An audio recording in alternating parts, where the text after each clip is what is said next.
Jamais sans la grâce, une dévotion matinale proposée par l'Église évangélique de la grâce en collaboration avec l'Institut théologique de Cotonou.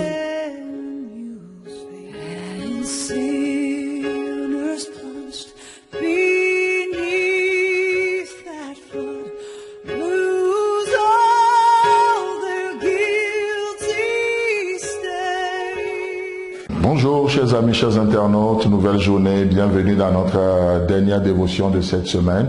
Que le Seigneur vous bénisse. Seigneur, merci pour ta fidélité et à nous parler chaque matin et parle encore ce matin parce que nous sommes à l'écoute. Amen. Alors, chers amis, chers internautes, vous savez que cette émission vous est proposée en collaboration avec l'Institut théologique de Cotonou. Et en temps, nous avions passé des annonces des cours théologiques qui sont disponibles par WhatsApp. Et les cours continuent toujours. Donc, si vous êtes désireux de prendre nos cours, il suffit juste de nous contacter au 00229 94 75 80 20. Et c'est des cours que vous n'allez pas regretter. Des cours théologiques, mais d'une manière très simple par WhatsApp. Que le Seigneur vous bénisse. Amen. Alors ce matin, je vous propose un merveilleux passage qui m'a tellement béni ce matin et j'aimerais juste le partager en termes de témoignage avec vous. C'est dans Luc chapitre 15, le verset 22 au verset 24 où il est écrit. Mais le Père dit au serviteur, apportez vite la plus belle robe et l'en revêtez. Mettez-lui un anneau au doigt et des souliers aux pieds. Amenez le veau gras et tuez-le. Mangeons et réjouissons-nous, car mon fils que voici est mort et il est revenu à la vie. Il était perdu, il est retrouvé. Et ils commencèrent à se réjouir. Amen. Oh, je trouve ce passage, je l'ai toujours lu.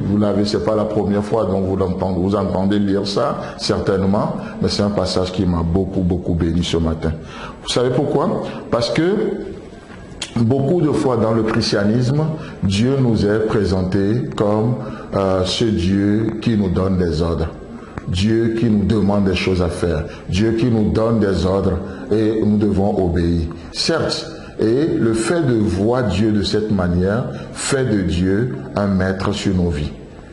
C'est pas mal, mais ce n'est pas que ça non plus. Ce n'est pas que ça non plus. Voir Dieu comme un maître, ça nous empêche d'expérimenter la plénitude avec lui.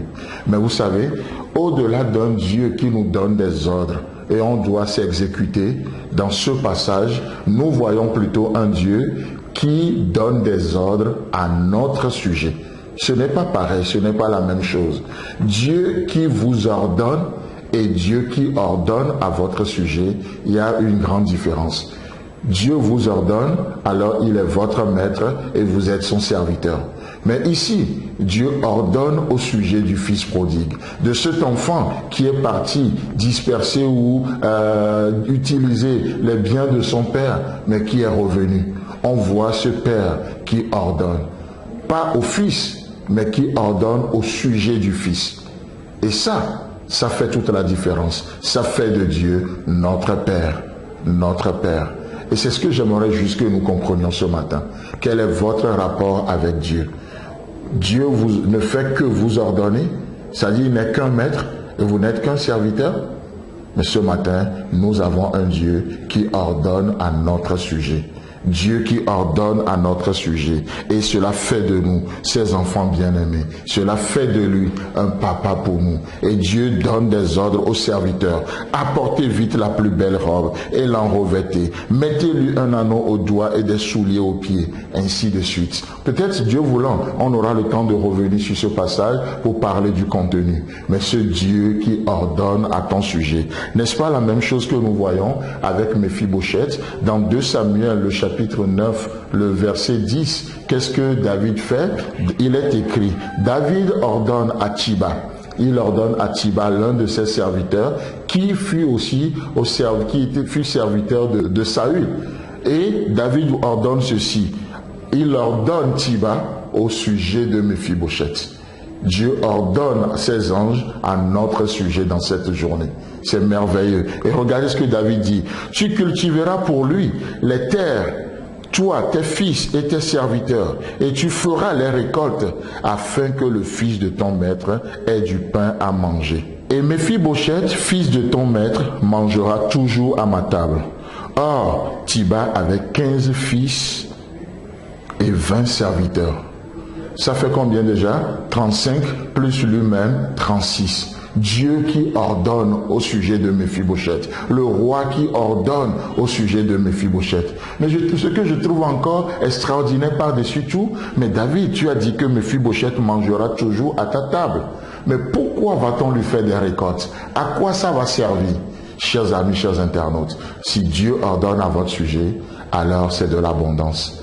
C'est de l'abondance. Dieu donne au-delà de ce que vous pouvez penser et imaginer. Votre Père sait bien prendre soin de vous. Que Dieu vous bénisse, passez un bon week-end et Dieu voulant, on se retrouve la semaine prochaine.